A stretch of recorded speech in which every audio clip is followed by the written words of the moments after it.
欢迎来到2027摊牌前夜三部曲。在接下来的3集，我们将共同解构21世纪最危险的问题，就是中美博弈以及台海危机的最终走向。想要看透这场迷雾的话，我们不能够只去罗列航母跟导弹的数量，我们需要一个更深刻的分析的理论框架。为此呢，我们要借助2位最顶级战略思想家的智慧，为我们提供2把解剖未来的手术刀。第一位是新加坡的国父李光耀，他向一位经验丰富的政治医生提出了一个3层棋盘的模型，认为大国的博弈是在3个层面同时进行的。第一个层面是军事经济的物理棋盘，第2个层面是国家意志的心理棋盘，而第3个层面是文明宿命的终极的棋盘。李光耀的视角更关注棋局当中的棋手，他比较相信人的智慧、文化跟耐心可以深刻地影响到棋局的最终走向。而另外一位是美国著名的学者约翰·米尔斯海默，他更像是一位冷酷的权力的物理学家。他的进攻性现实主义的理论认为，国家政治的本质是一场由实力结构决定的权力斗争，他称之为大国政治的悲剧。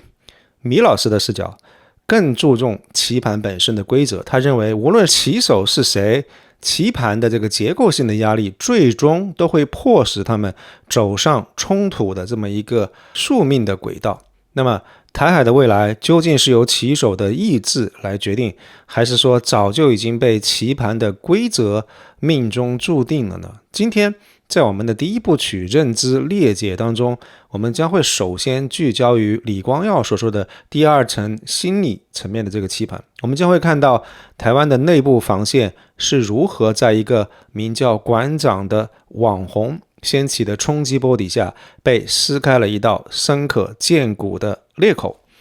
这个究竟是一次偶然的民意爆发，还是精心策划的认知闪电战呢？更重要的是，这幕大戏究竟是验证了李光耀对于人心向背的洞察，还是佐证了米尔斯海默对于权力差距的一个冷酷的预言？让我们从这场风暴的中心开始说起。故事的主角是台湾顶级网红馆长陈之汉，一个曾经的深绿猛将，在经历了一场神秘的枪击案之后，戏剧性地站在了民进党的对立面。2025年的6月和8月，馆长2次展开大陆行程，基调就是打破信息茧房，探寻真实的大陆。这个说法非常高明，一下子就把他自己放在了一个为台湾老百姓寻求真相的这么一个道德高地上。这是一次精心策划的直播行程，你看时间呀、地点啊跟形式每一步都是有计较的。时间上看，6月上海行，8月深圳行，刚刚好卡在台湾2次大罢免的投票前夕，把舆论的热度拉到最满。地点选择了上海、杭州、深圳，馆长专门挑选了大陆最现代化、最具有科技感的几个橱窗城市，它的目的非常明确，就是要给你造成最强烈的视觉跟心理的冲击。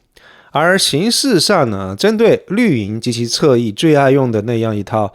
断章取义、恶意剪辑的抹黑的手段，馆长直接用长时间不间断不剪辑的油管直播，用一场史无前例的线上真人秀，把成千上万的台湾观众跟他一块儿通过他的镜头直接带到大陆，一起跟馆长经历颠覆3观的文化冲击。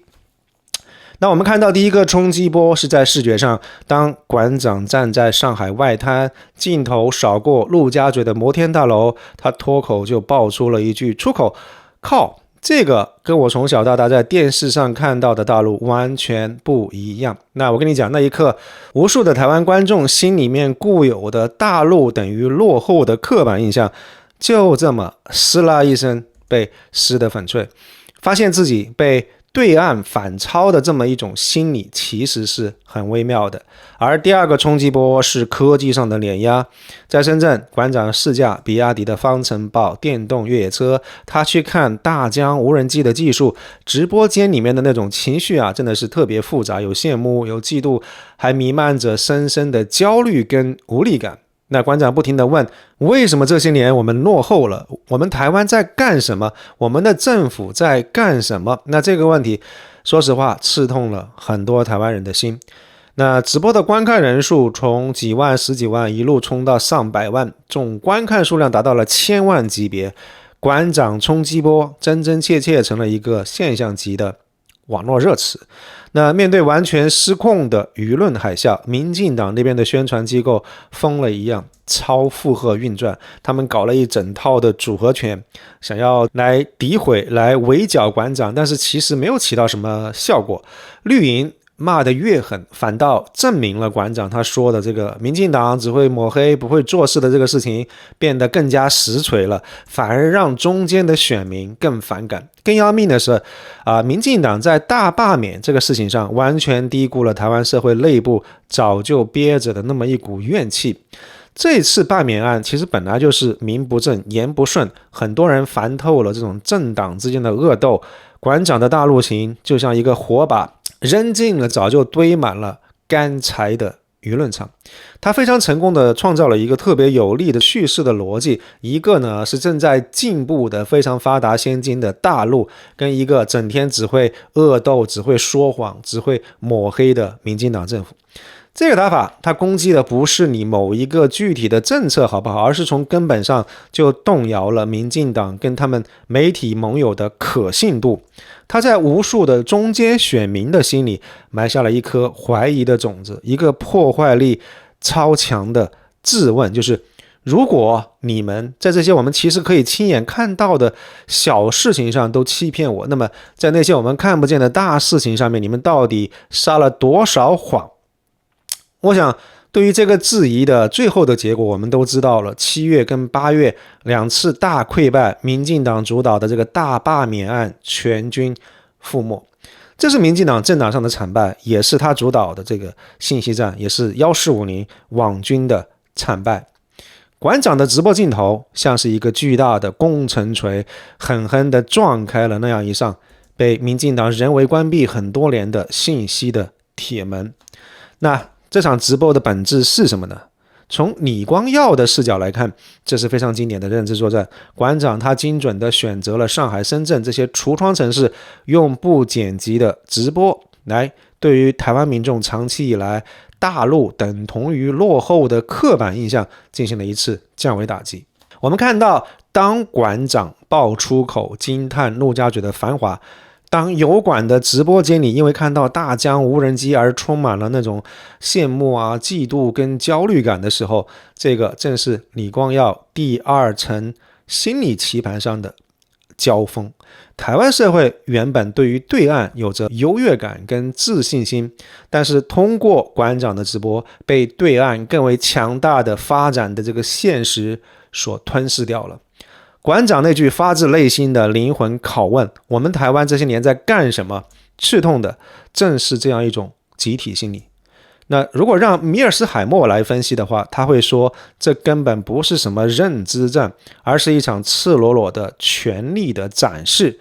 米老师他会认为，馆长直播虽然展示了什么摩天大楼电动车无人机，但这些不是文化符号，而是中国的潜在力量的硬指标。台湾观众感受的不是认知失调，而是对于两岸实力差距的一次非常残酷而直观的再确认。所以从米尔斯海默的角度，这不是一场关于叙事战争的胜利，而是一场硬实力投射到社会心理层面的必然结果。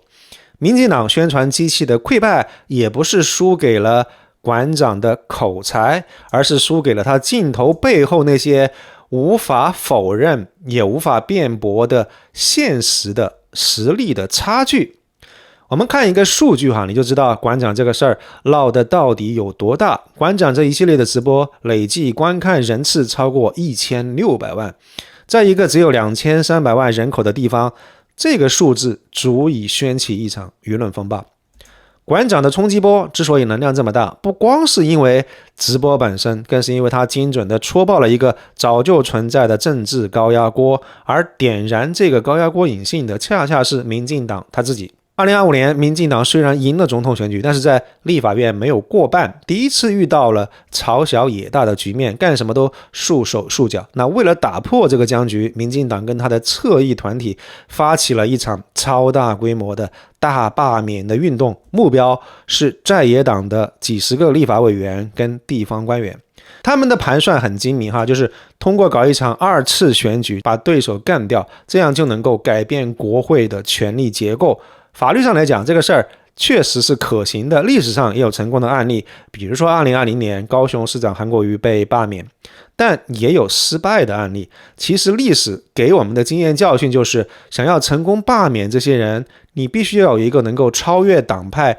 普遍被大家接受的，能够激起所有人这个普遍愤怒的一个强大的理由。但民进党在2025年搞的这一场大罢免，恰恰就缺乏了这么一个最重要的东西。他们提的那些罢免理由，比如说什么在野党的立委在议会里面捣乱啊，或者是在某一个法案上投了反对票啊之类的，这些东西在普通老百姓的眼里，这不就是党派之间政治斗争的日常吗？你其实很难上升到所谓什么背叛人民这么严重的高度。所以这样一场大罢免从一开始在很多人眼里就是民进党输不起的这个政治追杀跟党派之间的恶斗。而李光耀的理论框架能够解释民进党的这样一场失算。他曾经指出民主政治因为受困于选举周期跟民意的波动，战略定力极易被突发事件所撼动。民进党错把他们自家支持者的愤怒当成了整个台湾社会的共识，他亲手制造了一个渴望另外一种独立声音的舆论的真空。而馆长呢，就带着他的直播镜头，在最完美的时机填补了这个真空，造成了民进党的惨败。馆长的油管直播到底是怎么样从一场网络的狂欢变成了是压垮罢免案的最后一根稻草的呢？其实答案就是认知颠覆。民进党过去动员支持者的这个核心大招就是抗中保台这4个字，这一套说法在很大程度上是建立在一个想象当中的。那这个想象是什么呢？就是大陆代表的是又穷又落后又专制又独裁，大陆的老百姓生活在水深火热之中，大陆整天呢想着是要颠覆要渗透我们的民主跟自由。而馆长的直播就是一场对于大陆现实的一个实况转播，对于这个想象进行了一个降维打击。镜头当中展现的那个现代化富足的先进的中国跟非常和善的中国人，和台湾人脑子里面被民进党官方叙事构建出来的那个贫穷落后的图像发生了剧烈的碰撞。这样一种落差跟冲击是能够通过镜头让台湾人真真切切感受到的，直接挑战了台湾人心目当中长期存在的对于大陆的那种优越感，把它变成了对于为什么台湾人自己的生活品质好像一直停滞不前，为什么好像我们突然间就被对岸反超这么多的一种焦虑跟无力感。不过直播带给台湾人的视觉冲击，在观众心里面造成了剧烈的认知失调。那这个怀疑的种子一旦种下了以后，很快就会腐蚀掉民进党执政当局的公信力。陈之汉而且还特别聪明的把这个议题给转移了，从我们到底应不应该罢免某个立委，变成了一个更加根本的针对民进党的质疑，就是民进党这个执政党到底还值不值得我们信任，他们是不是大骗子。这个完美印证了李光耀对于两种体制在第2层心理棋盘上对抗的一个深刻洞见。一方面，对岸是由百年国耻驱动的，拥有超强战略耐心跟长期规划的体制，所以他们才不会受困于选举的周期跟民意的波动，做出比较长远的规划，而且执行非常到位。这个是对岸这些年发展超过台湾的一个显而易见的原因。而馆长的冲击波恰恰就是这样一种不对称对抗的一个经典的案例，它造成的信任崩塌，在大罢免的投票当中产生了2种效果。第一个就是把民进党的动员系统给搞瘫痪掉了。投票的数据非常明显在好几个关键的选区，投同意罢免的这个票数比2024年民进党候选人自己的得票数要少得多。这个说明什么？说明很多在年初还投给民进党的选民，到了罢免案选择了沉默，他们干脆不出来投票了。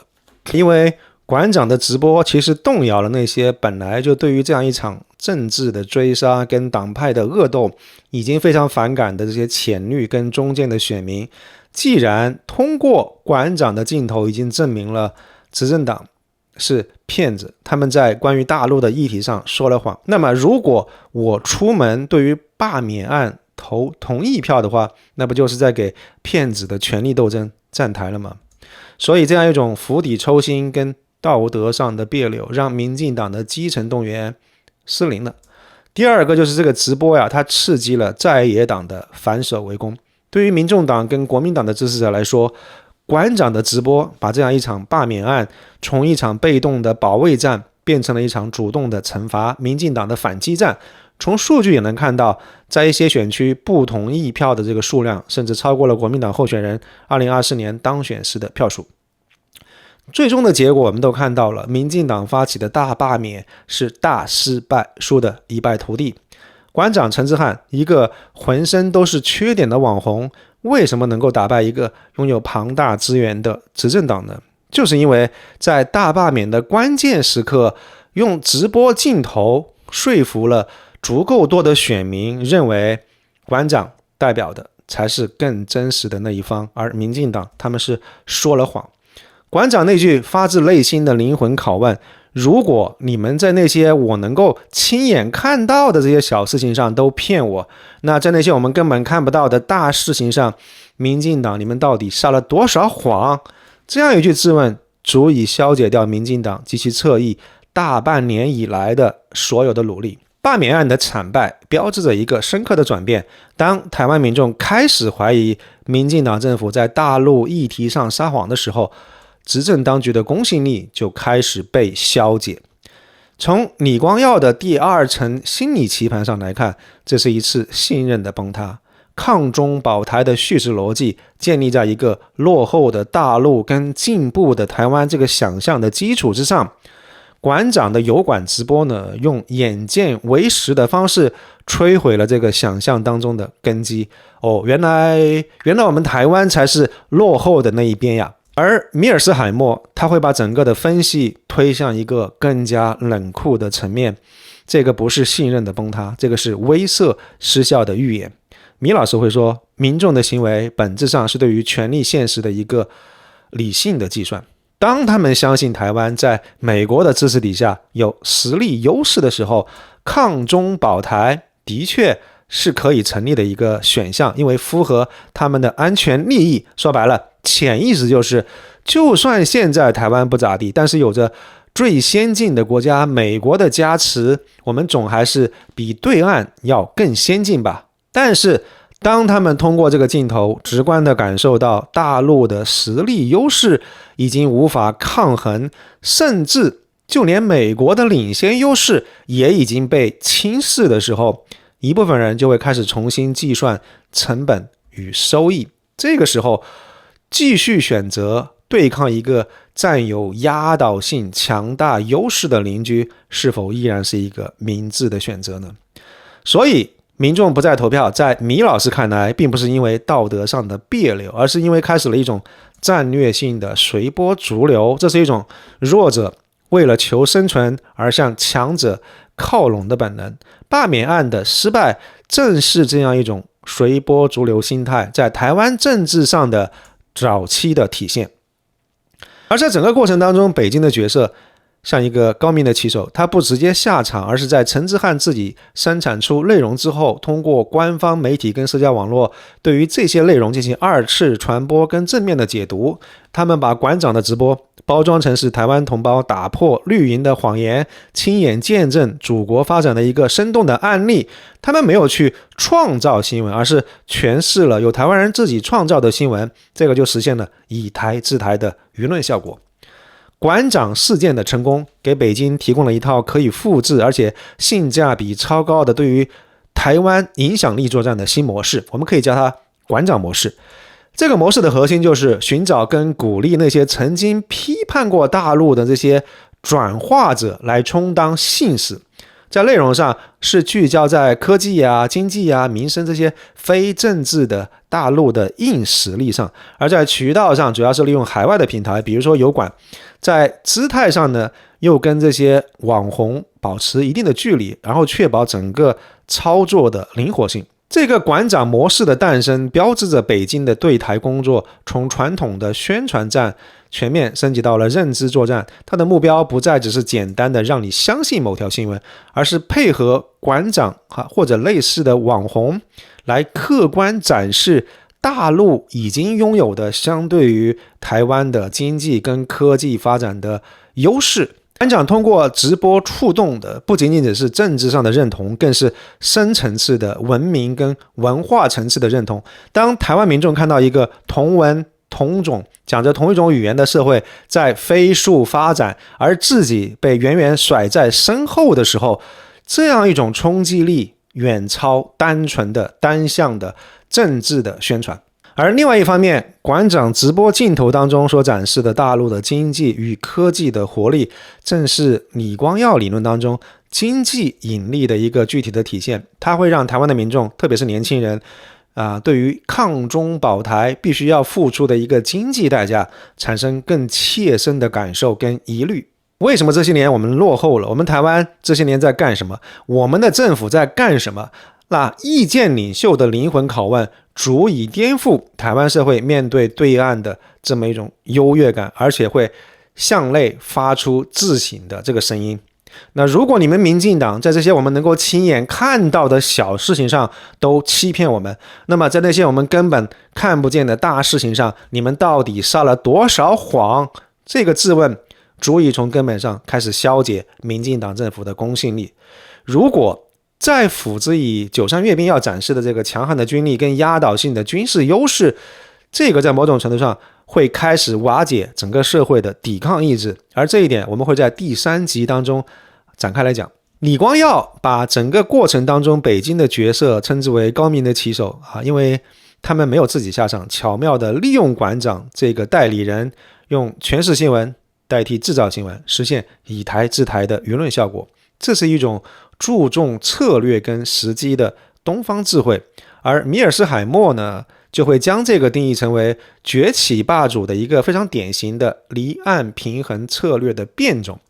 北京它正在利用非军事的手段，系统性的削弱跟分化对手的内部联盟，这并不是一个什么非常新的战略，而是在大国竞争当中非常常见的标准操作。成功的基础不是说你这个认知作战或者是你的宣传策略有多么的高明，它的根基是在于说可以供展示的这个硬实力有多么的雄厚。而另外一方面，馆长冲击波的影响其实早就飘过了台湾海峡，因为一直以来美日这些国家支持台湾的政策建立在一个核心前提之上，就是他们认为台湾是一个政治稳定、民众有坚定自我防卫决心的实体，而馆长事件恰恰对这个核心的前提构成了最直接的挑战。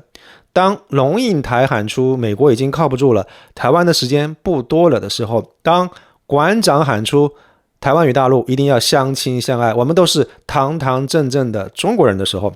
这个某种程度上已经暴露出台湾民意的脆弱跟多变，也彻底打破了西方世界对于台湾全民抗中的一个简单的想象。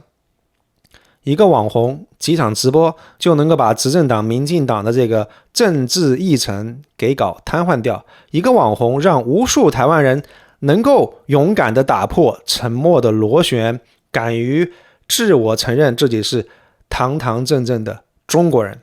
再加上国际社会观察到台湾国防开支常年在 GDP 的 2.0% 到 2.3% 之间徘徊，服兵役的时间也不到1年，所有这些会让美日这些国家不得不对于台湾内部团结一心抵抗外部压力的能力打上一个大大的问号。这个其实某种程度上验证了西方顶级智库一直以来的担忧，而这样一种担忧会直接影响他们未来的对台战略。美日主导的台海威慑战略长期以来聚焦在军事层面，也就是怎么样阻止解放军登陆台湾，但馆长冲击波揭示了一种更加可怕的可能性，就是在北京还没有动用一兵一卒之前，台湾的抵抗意志是不是就有可能已经从内部瓦解掉了？这个就提出了一个让西方的战略规划家脊背发凉的问题，就是说，如果台湾社会通过一种民主自觉的方式，他们自己就选择了一条不抵抗或者主动迎合北京的道路，那么外部的军事干预不就变得毫无意义，甚至就连在道义上都完全站不住脚了吗？这不就是不战而屈人之兵的现实版本吗？这不就是我们常说的芬兰化的幽灵吗？我想馆长冲击波给美日的冲击，在李光耀的框架底下来看的话，是台湾在第二层心理棋盘上的这个防御比想象当中更脆弱，一个连社会内部的意志都没办法统合的战略伙伴，是否还值得他们的盟友在第一层棋盘，也就是物理的层面为之赌上他们的军事力量来支援这个盟友呢？而米尔斯海默的结论则是更加的致命。美国介入台海的前提是台湾作为一个有效的堡垒能够消耗中国的力量，那如果这个堡垒的抵抗意志从内部开始被瓦解，甚至可能通过民主的方式选择不抵抗，来自于主动拥抱对岸的话，那么台湾对于美国它的价值就从战略资产变成了战略负资产。一个不愿意进行自我防卫的盟友是没有任何人会为之流血的，这样一种疑虑直接动摇了台湾最重要的外部保障，也就是归盾的根基。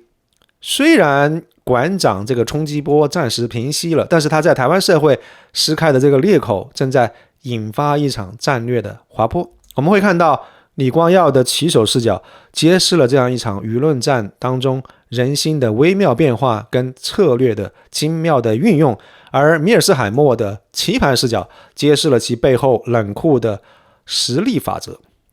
所有在心理层面发生的溃败都源自于实力天平的倾斜。当我们看到台湾的心乱掉了，它最依赖的外部保障，也就是由高端芯片生产构成的这个归盾，又将会发生怎么样惊心动魄的变化呢？当台湾的盟友开始重新计算他们的成本与收益，一场更加残酷的战略掏空早就已经开始悄然进行了。这个就是我们三部曲第二章将要揭晓的一场在第一跟第三棋盘上早就开始的残酷博弈。非常感谢大家的收看，我们下期节目再见。